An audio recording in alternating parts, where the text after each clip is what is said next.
Good afternoon. Today is the 8th of November and this is part 16 of a slightly shambolic shuffle around the 2025 NEC Classic Motor Show, sponsored by Lancaster Insurance. I do apologise in advance if I get things wrong, which has happened all the way through the last 15 parts. If I fall over, if I do a terrible job of filming, if I get interrupted by announcements, I'm afraid just the way that it goes in this channel.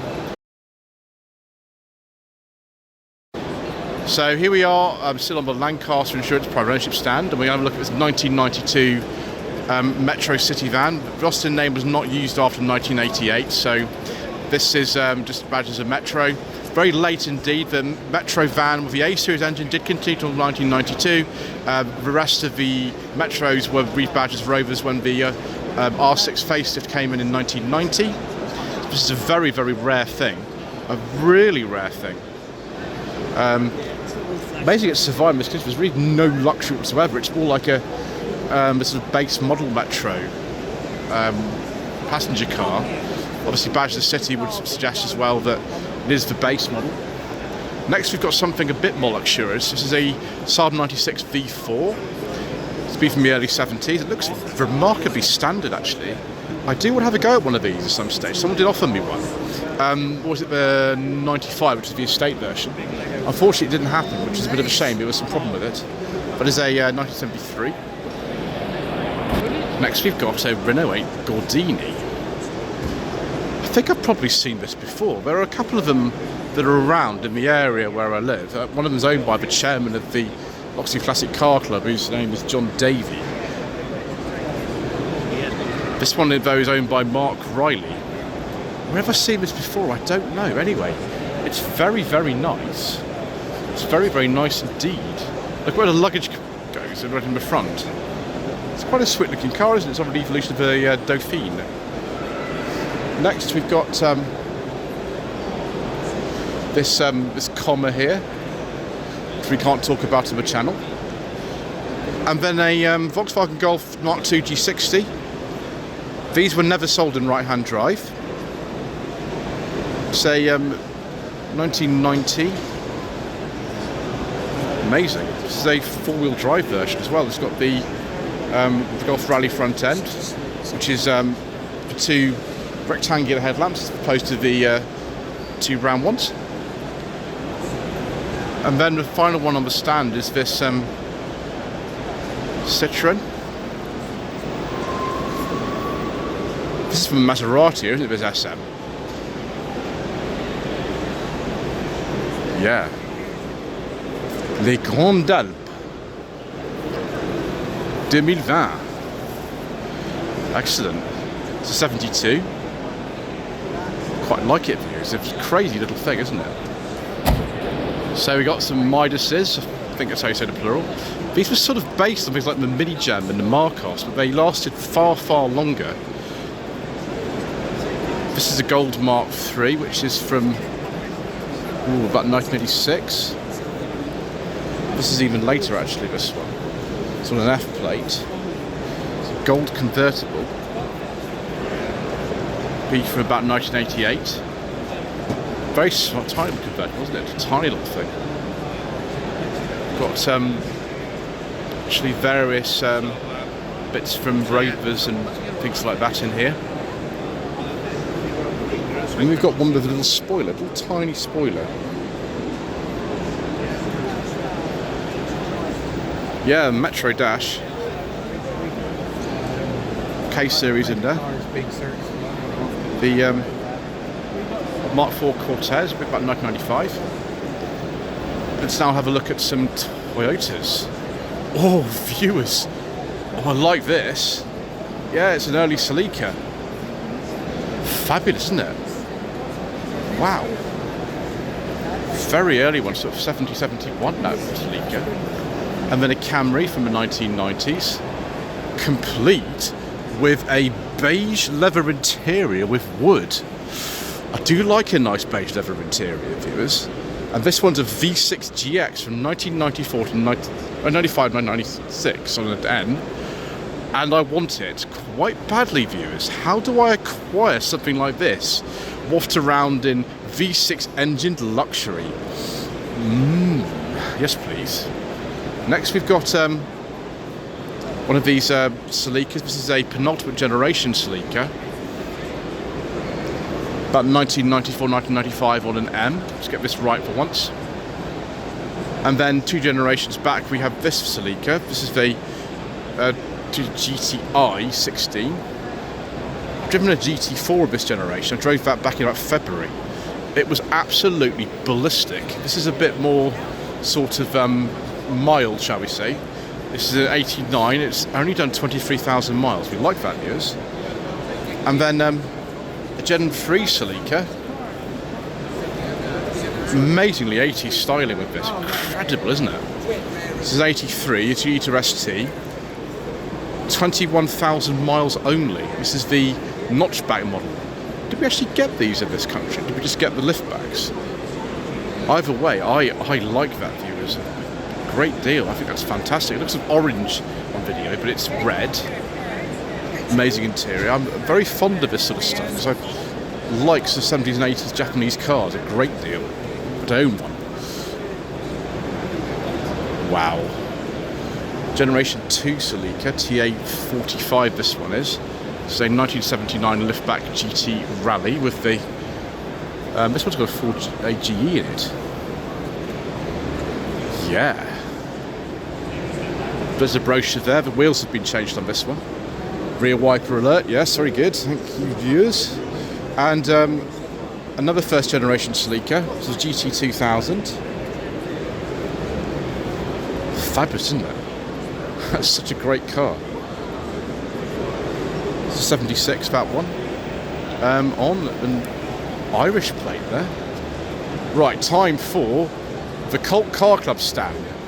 And straight away, we have a very, very nice Mitsubishi Starion Turbo. Oh, viewers. Now, one of my friends owns one of these, and he says I can have a go in it at some point, so we look forward to that very much. That's an 89. Yes. And then we've got the car you would have seen in the thumbnail for this part, this 1976 Colt Celeste 2000. This is not a common car at all. It is not. Not in the slightest. I think I've seen like one ever before in my life.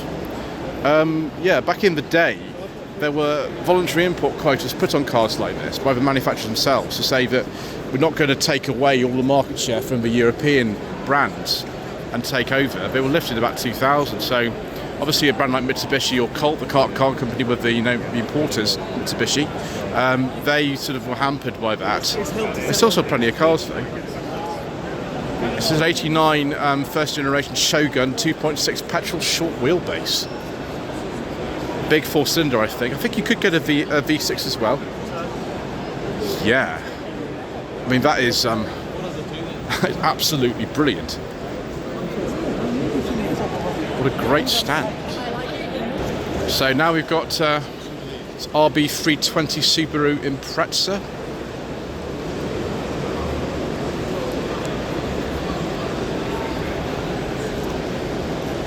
It's a 2007 with the Hawkeye front end, and it's got 389 horsepower. And here's another celebratory addition to Richard Burns, the RB5. Back in the day, if you had an official top-of-the-range Impreza in this country, it wasn't called the STI or WRX or anything like that in this country. It's called the Turbo 2000. And this is a very late one, it's a 99. Yeah, RB5, 246 horsepower. That is a valuable thing now. And then we've got another Impreza here, RB320. And we've got some friends. How many friends have we got? 1, 2, 3, 4, 5. And then we've got 2 inside there as well. One just ahead. That's a lot. This is another RB320 celebrating the life of Richard Burns. And then some Skyline action. R34 Skyline, V-Spec, GTR. What year is this then, viewers? I'm not sure if I don't deal with the plate. It's a 2000, okay. Oh, viewers, these are worth a lot of money now. They weren't cheap. I think they were £50,000 if you bought an officially imported one, which you could do for a time. And then another Skyline GTR. This looks to me like an R32.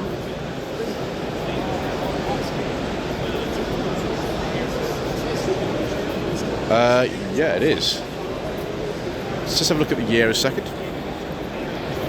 It's a 1993 VRB26 engine. And then a much, much older Skyline. I think it was before somewhere. I can't remember where I saw this. Probably a Nissan badge one as opposed to the Datsun name that was being used in Britain at the time. That is an extremely nice looking car, isn't it? Wonderful. Oh, yeah, this is a 76 C110 GTX. That's an interesting name. Anyway, let's have a look at some Toyota MR2s. First generation one, this is an 89. I drove one of these actually earlier this year. It was also an 89. This one is immaculate and correct in every detail. Wow. Fabulous, isn't it? SW20, this is the second generation car. It's in 1992. I don't know if the white wheels suit it personally, but it's just my opinion. And then this one is the W30 shape. I have driven one of these actually. Drove it in 2022, but you only still had it. She's had it since 2000. She got it. And so yeah, she's been enjoying it for a long time. It's immaculate, that one. So is this. Oh, viewers, a 300 ZX. Oh yes, please. Oh. Yes, that's about a 91, 92. And another one. This is the Japanese specification one. Yes, please. That is good. Appreciate things like this, viewers, don't we? Twin turbo. Very, very nice, viewers. Even some headlamp washer action. How about a couple of classic Datsuns? Some 240Zs. I've driven a 260Z. I've not had the pleasure of a 240Z. Obviously, being part of the Datsun Club UK Facebook group, which caters for pre-1996 lessons to Datsuns, I do appreciate these very much. Such a nice looking car. The only problem is with these, often they came with fixed seat belts, and fixed seat belts are the bane of my life. Right, the Uni-Power, only made from 1965 to 1970. Actually, little thing, this. I'm surprised actually that these things are pretty rare when they were new. These survive in such great condition like this. This is a sort of 67, 68. That's how you get to the engine in there. I think it uses an A series in there, I'm pretty sure. Yes, I was actually right about that for once. And then there's another one. 68, 69 on a G. Morris badged engine in that one. And have a look at some of the cars on this stand here. Bit of a sort of mixed one, this. Advertising the Kerbera Sprint course, which I have thought about going to actually at one point. It's a Scirocco there. And then a modified Mini. MGZR, these are quite popular as track cars now. Say 105 of the 1.4K series. Crazy Escort. It's a Mark 1 space frame with a 2-litre Cosworth engine. I bet that's fast, viewers. Very fast indeed. Then we have some NSU RO80s. It's a shame, this very advanced car killed its company entirely and it was bought by Volkswagen with the Wankel rotary engine. A bit like the sort of RX-8 really, you know, the engines were sort of infamous for not being very reliable. And also they had a semi-automatic transmission in them. That's a 73. This one looks really weird. It's apparently a car that went to the Netherlands originally. So, yeah. Front end is different on this one for some reason. I've not ever seen one like that. Don't understand that. But there we go. These two are the same colour, aren't they? Amazed that Volkswagen kept building these as long as they did. They built them about 7 years after they took over the company. And then they also launched the K70, which was meant to be the sort of system model, more conventional version. 74. The legend lives. Yes, it does. I think it's time to look at some more Wankel rotary engine cars, viewers. And here we have an RX-7. That's a very nice order, isn't it? That's very, very nice indeed. Yeah, it is. Yes, please, viewers. I think they need to be. And this one, yeah, it's an FB. This is a 1985. It's a late FB, then. 105 horsepower. And this is an absolute rarity. It's an R100. I don't believe I've ever seen one of these before in my life, viewers. From the early 70s. We've got an FD here. I love the look of these actually. Standard models. Very fond of them. This is a 1995. One of the last RX-7s to be built to the UK market. They can't, so we only built 124 for this market. That's crazy. Obviously not a success then. This R100 is a 71. First Mazda sold in the UK. Wow.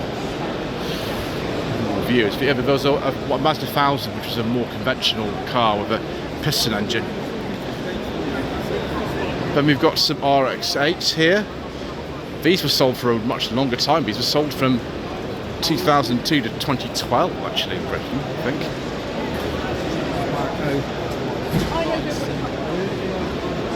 This one here, 2007 to 8. This one's been modified, Doc 787B, a 787B, which was a car, I think, in the late 80s. It was a Le Mans car, from memory. Excellent. Right, we have the Fairthorpe Sports Car Club here, incorporating the Rochdale Olympic. As far as I know, these were sort of mini-based. Could be wrong. It's been a long time since I've seen the Rochdale Olympic views. And then we have this this little Fairthorpe thing here. Turner, Fairthorpe, Rochdale, all sort of the same thing. Turner, Alexander Turner 950. So it makes these things which are so rare actually kind of survive to this day like this. We've got another Turner, not like a Turner Ranger, but sorry, Turner Sport Smart 1 from 1960. It looks a bit like a Triumph TR3. Then we've got some motor racing here, Canakin District Car Club, K11 Micro prepared for competition, very cheap motorsport. And a Mark II Panda as well. What have they done to that engine is a completely different engine that's swapped into that Panda. And then, of course, we've got this Series 1 Lotus Elise. Little handlebar, won't it?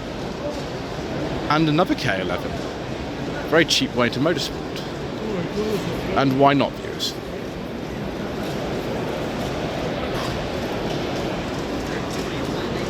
We've got this thing here. What is this?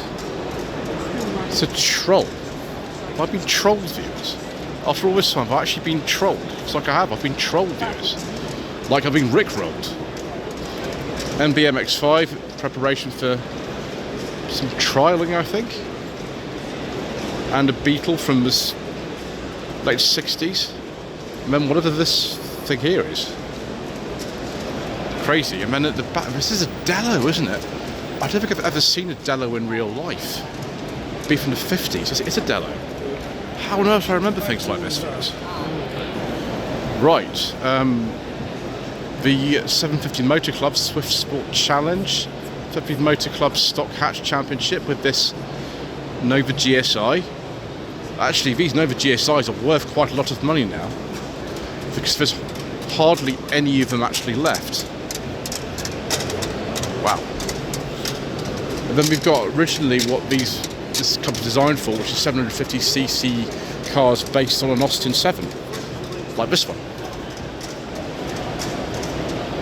Then some minis, obviously many minis over the years. People like the fact that you part of that. And then is this, let's have a look, a Dyson Type 64 from 1964. I have never seen one of these before in my life, viewers. That looks like an incredibly recumbent throwing position. And then we've got a 911 here. Oh, it's a black barrel, or what they call them. So it was a 73, but it's had the front end put on it from one of the ones from the 1980s. Crazy. So then we've got rallying history. Another Sunbeam Lotus. I think that's how you say it. This is a 7879. Still got the recessed headlamps, so it's not one of the later cars. Fantastic. And then a Lotus Cortina Mark 1. Going to be quite a brave person to drive something as rare and valuable as that, but you know, there are some people who are. 66. Then a 205. Prepared for rally. That's a rare car as well, the rally version of a 205. And a Rally Imp. 1967. Something even more valuable, possibly, is this Metro 6R4. These didn't have much to do with original Metros at all. They had a huge engine that was later developed into the one used in Jaguar XJ220. This is a 1986. A mere 250 horsepower, that should be enough, shouldn't it?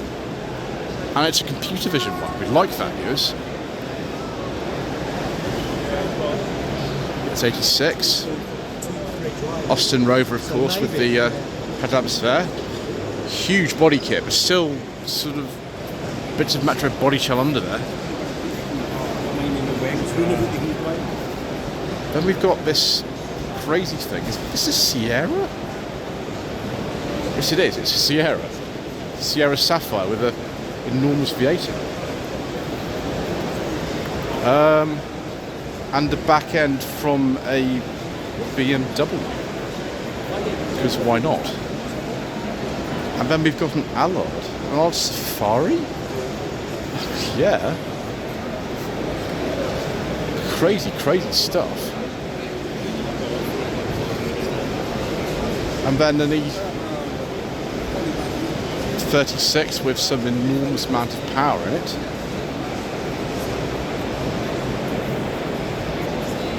Is that a Riva speedboat? It says Healy on it. And then this crazy beach buggy type thing. Built by Ant Ansett himself. The famous Shamlord Loxley of Auto Anonymous, yes indeed. What a crazy stand.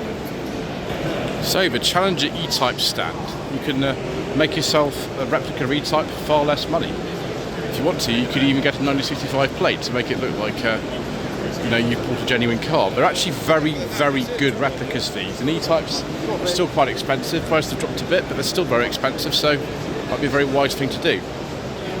Let's have a look actually at this one at the end. It'll be the easiest one to film, I think. 64 plate.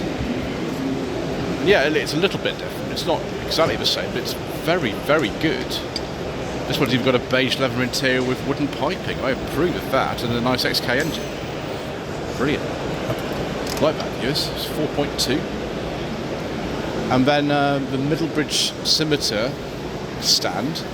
No, we're not going to say who the owner of all those scimitars is, because that link is banned on the channel. Carbon fibre. But there we go. Middlebridge, I think these came in around sort of 89, something like that, 88, 89. That one is an 89. So is this one. Oh, hello. Yet another beige leather interior. Superb. By this stage, I think we have the 2.8 Cologne V6 in these. The Essexes were out of production around the same time as the Mark 3 litre Capri in 91. That is a very, very nice looking car. It's beautiful. Yes, viewers, the modern classic executive cars creep. With this very nice Jaguar with a beige leather interior and wood. That's better, isn't it, viewers? That's much better. Well, the Sovereign. This one is a 2004, and it's daily use by Mr. Sam Skelton, who many of you will know. He likes very strange cars. 3-litre SE, which is more towards the bottom of the range for the X350s. But still, we've got a very nice beige leather interior with wood and a J-gate, viewers, which meets with my approval. Thank you, Mr. Skelton, for bringing your car along and making me feel absolutely joyous. Right, Burton, the power to perform. Modifying Fords for quite a long time. James Owen Racing number 8. What even actually is this? Oh, it's a Mark II Escort. That's very identifiable. Zack Speed Mark I Escort thing. That looks fast. And then some of it looks like a racing Puma. But it's got a YB engine in it and a 7-speed sequential gearbox. So it's not quite like the standard racing Pumas were, I wouldn't imagine. Next, we have the XJS Club, celebrating 50 years of the XJS. And what a treat we have here. Viewers. Very late XJS, convertible, with a little friend in there. Hello. He doesn't bite me. Very, very nice, viewers. A beige leather interior with wood. Viewers, it's going to get far too exciting because it was the last part of the day. I'm much too excited, and yes, it is a 4-litre celebration convertible, which I would like very much. And I love those wheels. Thank you very much. And this is a 96 XJS 6-litre V12 coupe. I like the wheels as well of this one, viewers. And yes, another beige leather interior with wood, and this one's even got a bit of piping too. And 3 out of 3, another beige leather interior with wood. Viewers, we are a privileged bunch of people today. This is a 1990. Got some American style headlamps in there. And yes, another beige leather interior with wooden piping. Delightful. And we've got this Lister XJS here. Ooh, 4 out of 4. More beige leather interior. Despite being really fast and modified by Lister, we've still got a beige leather interior with wood. I mean, what more do you need in life than that?